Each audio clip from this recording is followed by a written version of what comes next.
Brothers Catholic Church in Tucson, Arizona, and this is Wednesday, and I'd like to offer you a reflection on St. Joseph.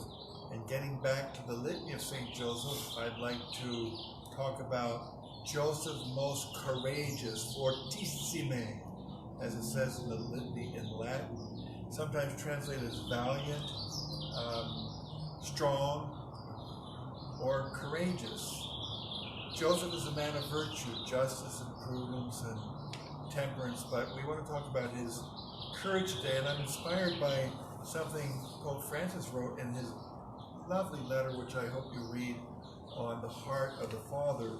And in section 5, titled A Creatively Courageous Father, he writes, in the first stage of all true interior healing, if the first stage of all true interior healing is to accept our personal history and embrace even the things in life that we did not choose, we must now add another important element, creative courage. This emerges especially in the way we deal with difficulties. In the face of difficulty, we can either give up and walk away or somehow engage with it.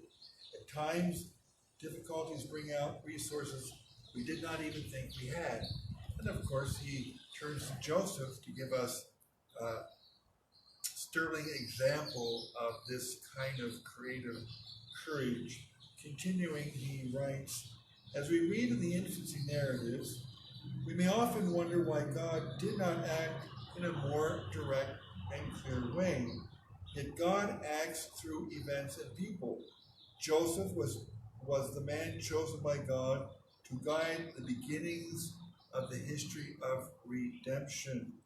He was the true miracle by which God saves the child and his mother.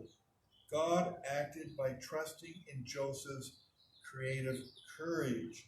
Arriving in Bethlehem and finding no lodging where Mary could give birth, Joseph took a stable and as best he could turned it into a welcoming home for the Son of God to come into the world.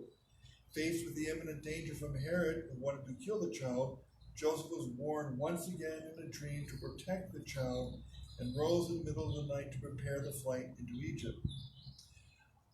The Pope says, a superficial reading of these stories can often give the impression that the world is at the mercy of the strong and mighty, but the good news of the gospel consists in showing that for all the arrogance and violence of worldly powers, God always finds a way to carry out his saving plan.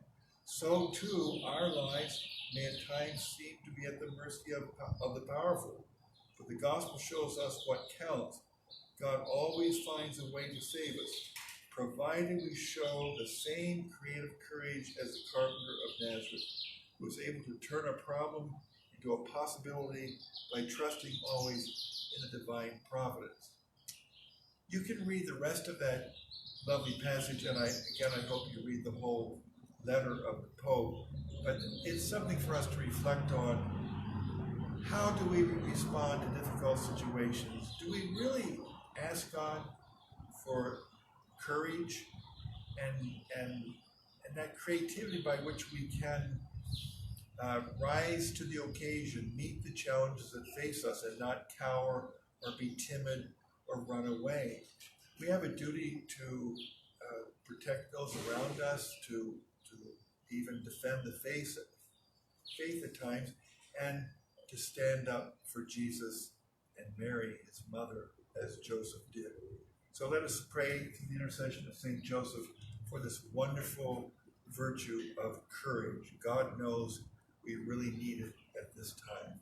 May God bless your Wednesday and all the days of this week.